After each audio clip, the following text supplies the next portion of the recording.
Hello students, this is Sachin Datar. SSD education free channel में आप सभी का स्वागत है। आज का ये video Maharashtra board 11th arts commerce science के स्टूडेंट्स जिन्होंने इंफॉर्मेशन टेक्नोलॉजी सब्जेक्ट लिया हुआ है उनके लिए यूजफुल होगा।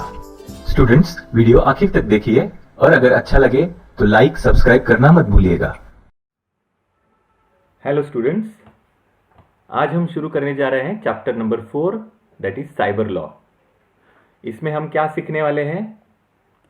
Introduction to cyber law, ethics and morals, cyber crime and its examples, cyber safety and security, information technology act 2000 और उससे रिलेटेड कुछ केस स्टडीज। ठीक है, तो इंट्रोडक्शन देखते हैं पहले। Today we use computers for storing confidential data from various sectors such as banking, finance, health or personal property etc. We also use internet for transaction of information related to these sectors. ये जो 4 sectors है ये आपको याद रखने हैं, ये पूछे जा सकते हैं। ठीक है, but in many situations the confidential data may be illegally used and corrupted by unauthorized users. आपका जो डेटा है वो इस केस में क्या हो सकता है? किसी भी इलीगल तरीके से यूज हो सकता है या फिर करप्ट हो सकता है। किन से? अनऑथराइज्ड यूजर्स, जो भी साइबर क्रिमिनल्स बोले जाते हैं। The increasing internet traffic has led to a higher proportion of legal issues worldwide. जैसे ही इंटरनेट का यूसेज बढ़ने लगा है उसके साथ साथ उसी हिसाब से जो भी लीगल इश्यूज यानी आपका बैंक खाता खाली कर देना, हैक कर देना बैंक अकाउंट या फिर सोशल मीडिया अकाउंट हैक कर देना, ये सारे जो साइबर क्राइम्स है ये भी उसके साथ साथ बढ़ने लगे हैं। So it is very necessary to protect such data from cyber criminals. तो आपका डेटा सुरक्षित रहे इसके लिए क्या करना पड़ेगा? Cyber cases related to interference and investigations are increasing at an alarming rate.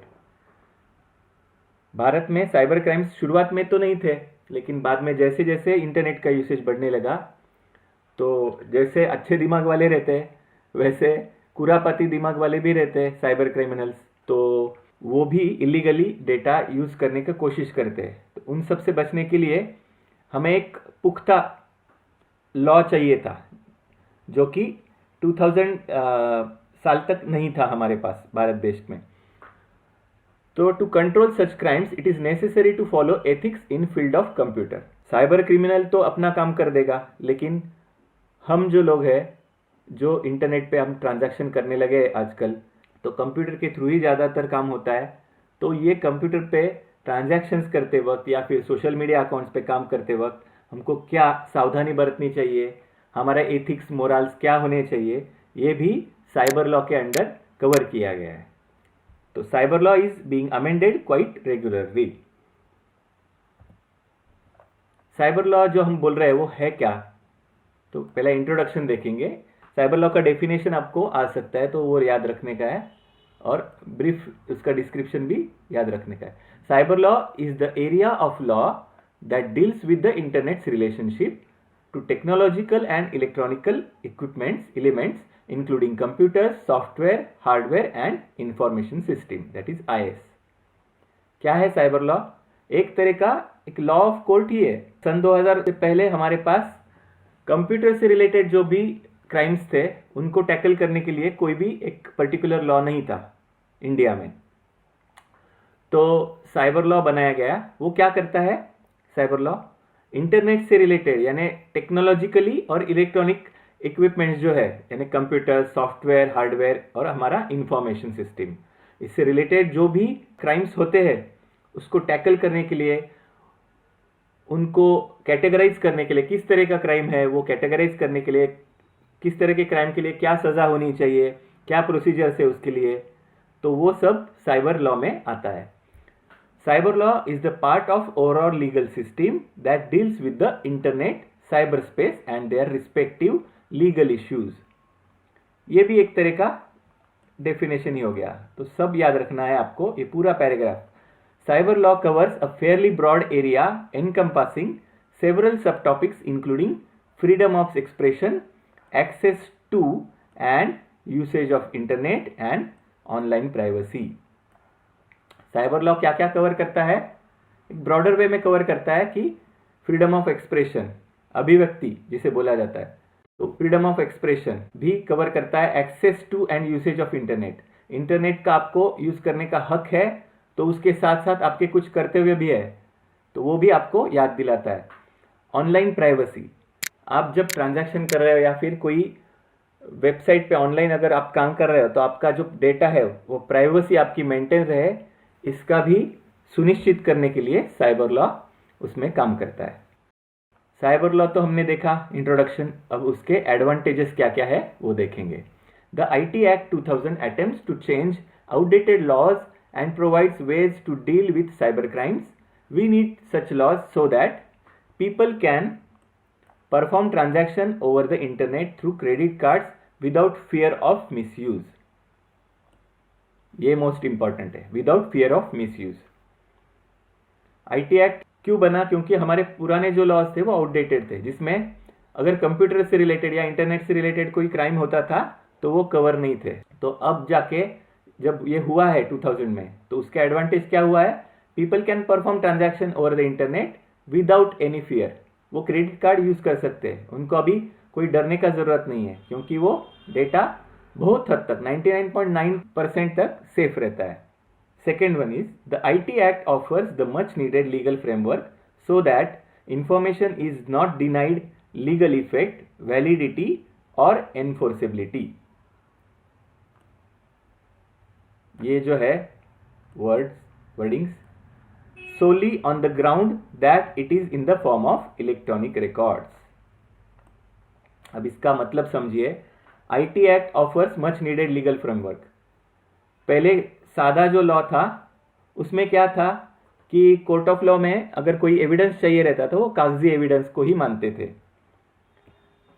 अगर ईमेल से कुछ आया है आपको एज अ प्रूफ, आप रखना चाहते कि कोर्ट में अगर मैं प्रेजेंट करना चाहता हूं, तो वो माना नहीं जाता था पहले। तो जब IT एक्ट अमेंड हुआ उसके बाद उसको लीगल इफेक्ट मिला, उसको वैलिडिटी मिली और एक एनफोर्सेबिलिटी मिली, जिसके थ्रू उसको कोई भी डिनाई नहीं कर सकेगा कि वो सिर्फ एक इलेक्ट्रॉनिक रिकॉर्ड है। ठीक है, उसको मान्यता दी गई कोर्ट की तरफ से। Third one is in view of the growth in the transactions and communications carried out through electronic records, the act seeks to empower government departments to accept filing, creating and retention of official documents in the digital format. सरकारी offices में अब तक क्या होता था? कागजी कार्रवाई होती थी, सब रिकॉर्ड्स वगैरह जो थे वो पे कागज पे ही लिखे जाते थे, मेंटेन किए जाते थे। ये IT एक्ट आने के बाद क्या हुआ? Transactions and communications are carried out through electronic records. अब आप ईमेल भी भेज सकते हैं सरकारी कार्यालय को किसी भी, तो वो एक्सेप्ट करता है, फाइलिंग भी होता है, उसका क्रिएट होता है डेटा, और डेटा रिटेन भी होता है डिजिटल फॉर्मेट में, वो ऑफिशियल डॉक्यूमेंट स्टोर होते हैं। समझ में आया? नेक्स्ट देखते हैं, the IT act has also propose a legal framework for the authentication and the origin of electronic records, communication through digital signature. IT act आने के बाद ये जो लीगल फ्रेमवर्क है उसको ऑथेंटिकेट करने के लिए, यानी आपने कोई डॉक्यूमेंट भेजा है थर्ड पार्टी को, तो उसे पता है कि आपने भेजा है, लेकिन वो एक लॉ ऑफ कोर्ट में उसको फुल प्रूफ कैसे बनाया जा सकता है? तो एक डिजिटल सिग्नेचर करके एक कंसेप्ट है। क्या है डिजिटल सिग्नेचर? ये डिजिटल सिग्नेचर इलेक्ट्रॉनिक सिग्नेचर होती है, जो कि एनकोडेड टाइप में रहती है। वो सिर्फ आपको पता है और साइंड डॉक्यूमेंट जिसके पास जाएगा उसको पता होता है कि ये एक्चुअल डिजिटल सिग्नेचर जो है, वैलिड डिजिटल सिग्नेचर किया हुआ डॉक्यूमेंट है। ठीक है, नेक्स्ट एडवांटेजेस हो गए। अभी एथिक्स एंड मोरल्स, हम इंटरनेट का यूज कर रहे हैं तो हमको कुछ प्रिकॉशंस, कुछ एथिक्स मेंटेन करने पड़ते हैं। तो क्या क्या है एथिक्स और मोरल्स का डेफिनेशन भी आपको पूछा जा सकता है। तो एथिक्स पहले देखते हैं। Ethics, also called moral philosophy, is the discipline concern with what is morally good and bad, right और रॉन्ग। ठीक है, क्या सही है क्या गलत है, इसका फैसला करने के लिए जो भी आपको लगता है उसको एथिक्स बोलते हैं इन सिंपल वर्ड्स। मोरल्स क्या है? The standards of behaviour, principles of right and wrong behaviour. Thus morals are dictated by society, culture, ये इंपॉर्टेंट है, सोसाइटी, कल्चर और religion, while ethics are chosen by the person himself। Main difference क्या है इन wordings का? Ethics जो है वो आपको खुद के बनाने हैं, खुद के लिए, कि आपका बिहेवियर कैसा हो इंटरनेट पे, ठीक है, ये खुद के लिए आपके। मोरल्स किस चीज पे डिपेंड रहता है? एक तो आपका बिहेवियर खुद का, और आपके बिहेवियर से कोई भी सोसाइटी, कल्चर या रिलीजन अफेक्ट होते हैं क्या, तो वो देखने के बाद आपका एथिक्स कैसे रहना चाहिए, तो उसको मोरल्स बोलते हैं। ठीक है, ये बेसिक डिफरेंस है वर्डिंग्स के बीच में। मोरल्स में कैसे है, आपको सोसाइटी में अगर कुछ आपने सोसाइटी के खिलाफ, किसी की सोसाइटी के खिलाफ बोल दिया, कल्चर के खिलाफ बोल दिया, या फिर किसी रिलीजन के खिलाफ बोल दिया, कोई हेट्रेड आपने फैलाने की कोशिश की है, तो वो एक साइबर क्राइम ही है। तो उससे बचने के लिए आपका एथिक्स, मोरल्स कैसे होना चाहिए, गुड क्या है, बैड क्या है, वो आपको समझना चाहिए, राइट रॉन्ग क्या है वो भी आपको समझना चाहिए। नेक्स्ट देखते हैं साइबर क्राइम। साइबर क्राइम क्या है, तो उसका डेफिनेशन भी आपको आ सकता है। शॉर्ट डेफिनेशन लिखना है, computer crime is alternatively referred to as cyber crime, E crime और इलेक्ट्रॉनिक क्राइम और हाईटेक क्राइम। तो ये तो हो गया छोटा सा ब्रीफ डेफिनेशन, ये आपको याद रखना है। Computer crime is an act performed by unknowledgeable computer user, sometimes referred to as a hacker, who illegally browses or steals a company's or individual's private information. In some cases, this person or group of individual may be malicious and destroy the, or otherwise corrupt the computer or data files. कुछ कुछ cases में क्या कर सकते हैं ये लोग, hackers, आपके कंप्यूटर में कुछ मैलिशियस कोड डाल के उसको डिस्ट्रॉय कर सकते हैं, करप्ट कर सकते हैं, या फिर डेटा पूरा उड़ा सकते हैं। Cyber crimes can involve criminal activities that are traditional in nature, such as theft, fraud, forgery, defamation and mischief, all of which are subject to Indian Penal Code। ये जो इंडियन पिनल कोड जो है, वो जब से हमारा संविधान बना है तब से इंडियन पिनल कोड लागू होता है, लेकिन साइबर लॉ आने के बाद कंप्यूटर से रिलेटेड जो भी थेफ्ट, फ्रॉड, फोर्जरी, डिफेमेशन, मिसचिफ, ये जो है ये उसके अंडर कवर होने लगे हैं। अब साइबर क्राइम देखा हमने, उसके एग्जांपल्स देखते कि किस तरह के क्राइम्स हो सकते हैं। Below is a list of different types of computer crime. First one is software piracy. Software piracy क्या है? Software piracy is nothing but copyright violation of software created originally by an individual और an institution. इसका definition भी आपको आ सकता है। It includes stealing of codes और programs and other information illegally and creating the imitated copy of unauthorised means and utilising this data either for own benefit और for profit making.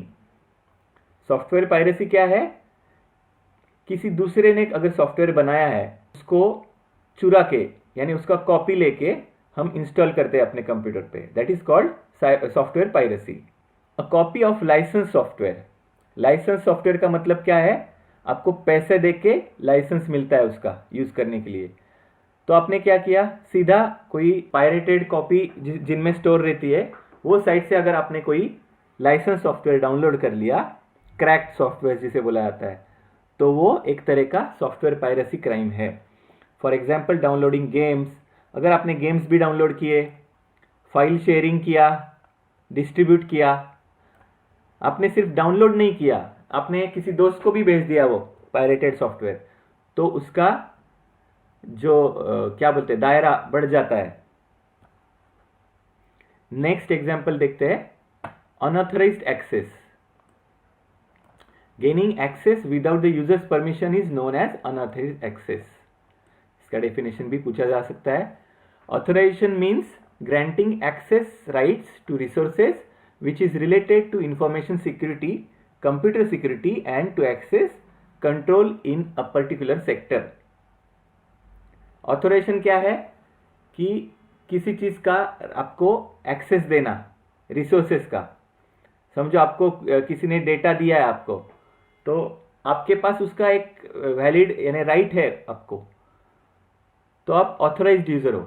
लेकिन कोई दूसरा है जिसके पास कुछ राइट्स नहीं है वो डेटा यूज करने के लिए, वो क्या करता है, अनऑथराइज्डली उसको एक्सेस करने की कोशिश करता है, उस डेटा को चुराने की कोशिश करता है। तो that is called as unauthorised access. This is typically possible when the particular software or service is purchased through legal and formal procedure। Attempting to get information like emails, bank account, intellectual or any other personal and confidential information from unauthorized person is known as accessing the machine illegally। Examples of unauthorized access are, क्या क्या है examples? Hacking financial bank account related information. अगर समझो किसी website पे आपको claim किया जा रहा है कि मेरे पास फलाना फलाना बैंक के पूरे डिटेल्स है अकाउंट यूजर्स के, तो उसके पास वो कैसे आए, तो एक तो इलीगल तरीके से ही आए, तो वो हैकिंग टाइप हो गया किस चीज़ का, बैंक अकाउंट रिलेटेड इंफॉर्मेशन का। तो वो अगर आप यूज़ करते हो तो आप भी उस दायरे में आ जाते हो, अनऑथराइज्ड एक्सेस के दायरे में। दूसरा है stealing organisation and intellectual information. किसी कंपनी का या फिर कॉपीराइट प्रोटेक्टेड कंपनी का कोई भी इंफॉर्मेशन आपने चुराने की कोशिश की अनऑथराइज्ड या इलीगल एक्सेस यूज करके, तो वो भी एक अनऑथराइज्ड एक्सेस माना जाता है। Illegal monitoring of information owned by other users. समझो कोई वेबसाइट है, गवर्नमेंट वेबसाइट है या फिर प्राइवेट वेबसाइट है, उसका डेटा आपने या फिर कोई भी पेज है उस पर आप मॉनिटर कर रहे हो इलीगली। कुछ डेटा लीक अगर होता है तो उसमें वल्नरेबिलिटी देख देख के आप कोई डेटा चुराने की कोशिश कर रहे हो, तो इलीगल मॉनिटरिंग भी अनऑथराइज्ड एक्सेस की कक्षा में आता है।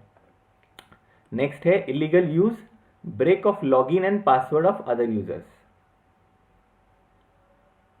कुछ कुछ वेबसाइट्स में लॉगिन पासवर्ड का जो भी है प्रॉम्प्ट रहता है, उसमें फ्लॉज देख के यानी उसमें कुछ कमियां वगैरह है वो पहचान के हैकर्स क्या करते हैं, उसका फ़ायदा उठाते हैं और उसके हिसाब से अंदाज़ा लगा के किसका पासवर्ड क्या हो सकता है वो डेटा चुराने की कोशिश करते हैं। उसको क्या बोला जाता है, इलीगल यूज ऑफ और break of login and password of other users.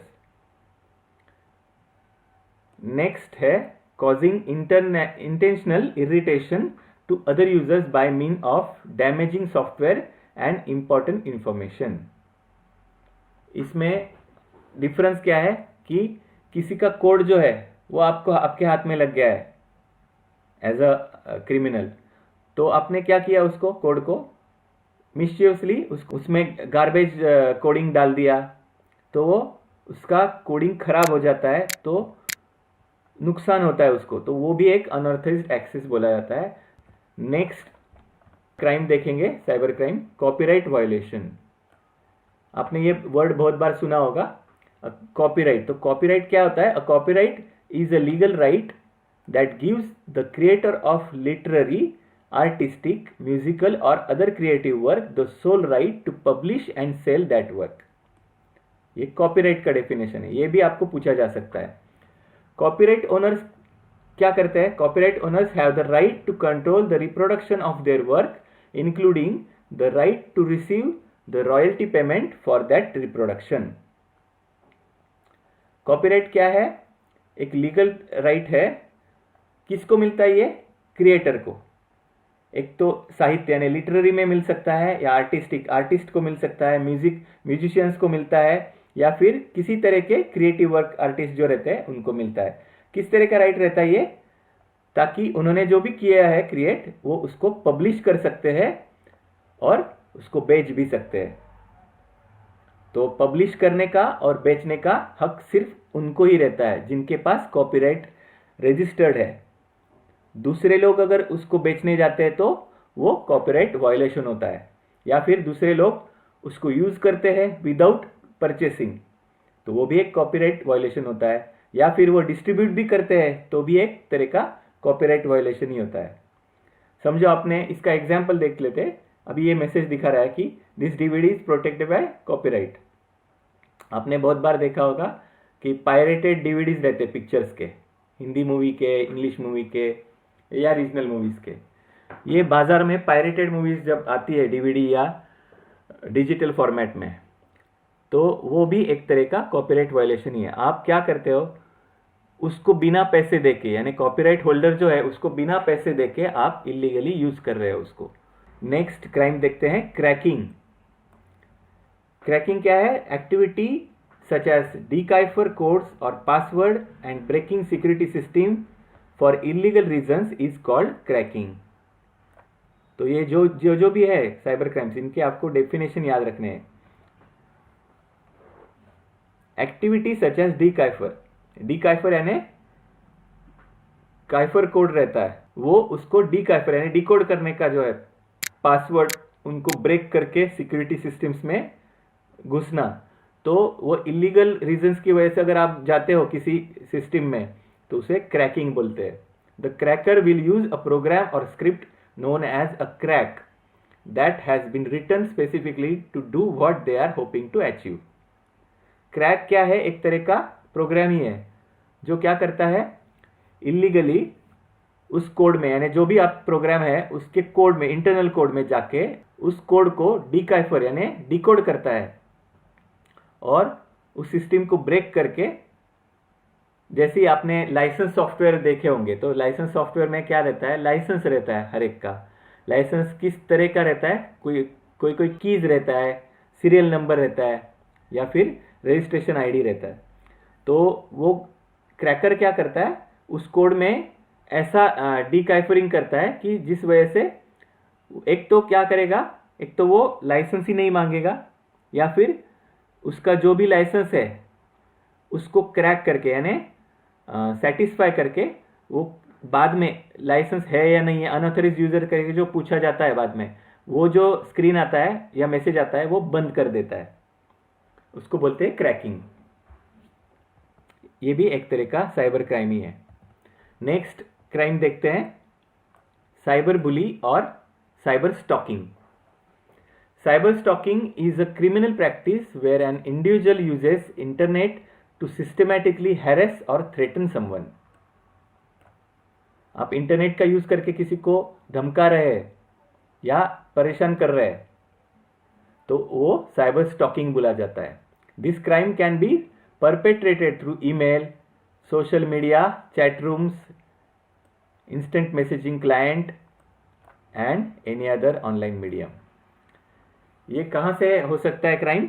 एक तो ईमेल के थ्रू हो सकता है, सोशल मीडिया अकाउंट्स पे आप अगर किसी को धमकाते हैं, या चैट रूम्स पे इंस्टेंट मैसेजिंग ऐप्स जो रहते हैं उनके थ्रू करते हैं, या फिर ऑनलाइन वेबसाइट्स के थ्रू किसी को अगर धमकाते हैं तो वो साइबर बुलिंग या साइबर स्टॉकिंग टाइप का क्राइम बोला जाता है।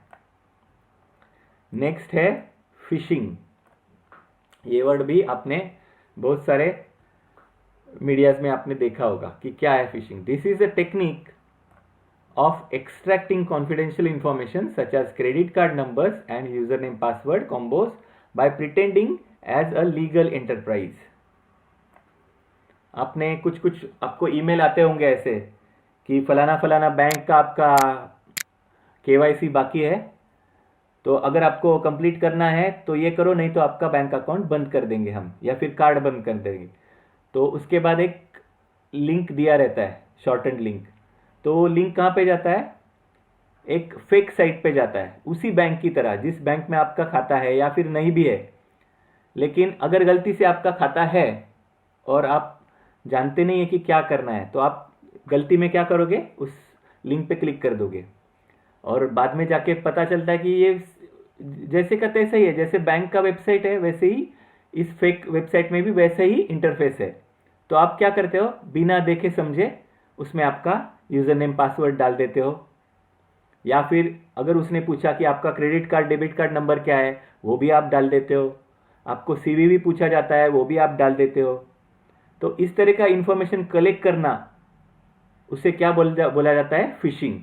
यानी कोई भी फेक वेबसाइट या वेब पेज क्रिएट करके आपका बैंकिंग इंफॉर्मेशन या फिर कोई भी इंपॉर्टेंट वेबसाइट से रिलेटेड इंफॉर्मेशन आपको यानी चक्कर में डाल के निकाला जाता है, तो उसे फिशिंग बोलते हैं।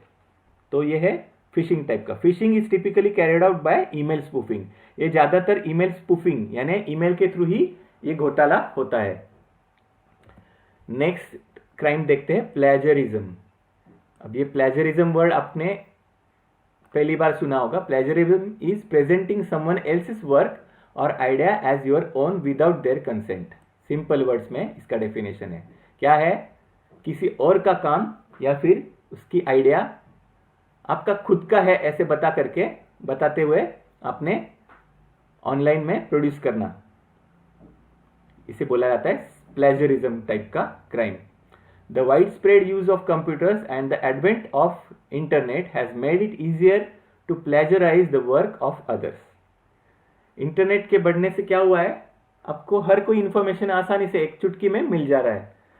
तो आप क्या करते हो, जाते हो गूगल पे, कोई भी अभी अगर आपने देखा होगा कि स्टूडेंट्स भी जाते हैं गूगल पे, टीचर्स ने कोई दिया या फिर आपके प्रोफेसर्स ने भी कोई क्वेश्चन आंसर्स लिखने को बोला है, तो आप क्या करते हो, ज़्यादा मेहनत नहीं करते हो, सीधा गूगल पे जाते हो, क्वेश्चन नंबर डालते हो, क्वेश्चन का ये टाइटल डाल देते हो आप कि फलाना फलाना, वाई, हाउ, ये जो भी है क्वेश्चन आप डाल देते हो, आपको कोई भी वेबसाइट में से आंसर मिल जाता है। तो आप खुद थिंक नहीं करते हो, आप बुक्स नहीं पढ़ते हो और आप जाके इंटरनेट से जैसे के तैसा उठा के पेस्ट कर देते हो या फिर लिख लेते हो देख देख के। तो ये भी एक तरह का प्लेजरिज्म ही है, यानी आपने खुद से कुछ लिखा नहीं है, खुद से कुछ क्रिएट नहीं किया है, लेकिन किसी दूसरे का वर्क आप ये दे रहे हो। एज ए स्टूडेंट्स तो हम समझ सकते हैं, लेकिन अगर आप कोई बिजनेस में है, कोई ऑनलाइन आपका वेबसाइट है और आपने क्या किया है, आपके वेबसाइट में जो भी है वो किसी दूसरे का ही आइडिया या फिर दूसरे का ग्राफिक्स या फिर दूसरे के कुछ आर्टवर्क्स है वो आपने यूज़ कर दिए, खुद का हो के किया है ऐसे बता के, तो वो प्लेजरिज्म बोलते हैं उसको। नेक्स्ट क्राइम है हैकिंग। हैकिंग क्या करता है, hacking refers to unauthorised intrusion into a computer और नेटवर्क। सिंपल वर्ड में डेफिनेशन, हैकर कौन होता है, hacker is a person intensively interested in the deep and hidden concealed working of any computer operating system and programming language. They might discover loopholes within systems and reasons for such loopholes. ये तो हो गए cyber crimes. इनसे कैसे बचना है, protection कैसे करना है हमारा, वो हम नेक्स्ट वीडियो में कवर करेंगे, जो कि है protecting ourselves from cyber crime.